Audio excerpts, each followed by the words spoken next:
She was a poet.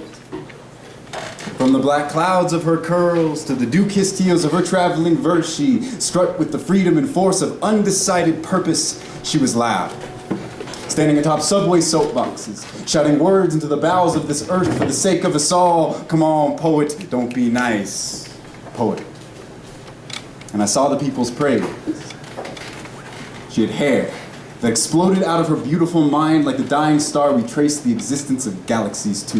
You could get lost in it as it would have cushioned a fall from the heavens. She spoke to fly, to see how far her voice might carry her, and she spoke often. And then she'd be quiet, like something inside of her was sleeping, like something inside of her was dreaming, and I knew she cried rivers like the rest of us, but I knew she cried them storming, and she was warming, so warm, warm rainstorm warnings. A heart beat inside of her like a lad, bathing in a belly. And her sneezes were 100-mile-per-hour winds that freed the seeds of this mother world and all of our mother's children scattered and settled before us. And she was soft, and I would know her slippery, soft like street lights and the reflection in the snow at night. She was a poet, listened to the universe and did what she was told, but this was all guess.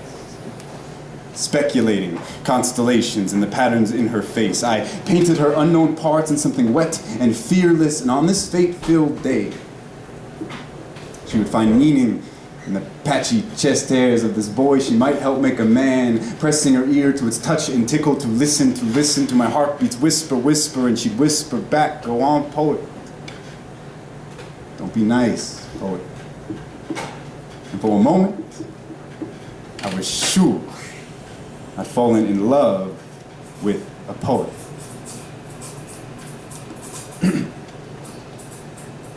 But I'll be completely honest with you, it was mostly drugs. Ecstasy, they called it. And not knowing much of each other, or the forces that brought us together, or the drug we would share, or the morning we would wake after we did not know this word well, ecstasy. So we ran to our dictionaries, as poets tend to, and this we found, I kid you not, look it up.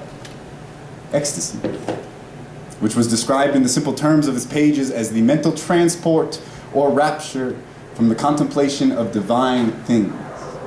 It was a frenzy of poetic inspiration, and that she was a poet, and she moved like a poem. She brought the soundtrack to my bedroom. You don't know what's in store, but you know what I'm feeling. Close your eyes, lay yourself beside me. Hey. And the morning woke with a calmness. The candles had burned down and would have set the room on fire if they weren't so damn tired. And a breeze tickled the bodies left on the bed, and the souls slept softly because they knew safety.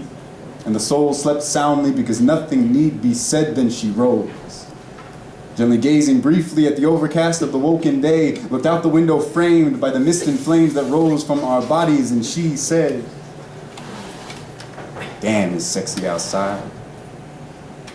We knew that it was, for the white vastness of the world had released a need for anything, had become happy with the confident humility of a candle's quiet flame. We needed not loud noises. We needed not the sun that morning, for the hotness of two heartbeats bleeding into one another filled my room, then poured from my window into the world like a bathtub reaching its breaking point. You're welcome, world, for the wetness. Thank you.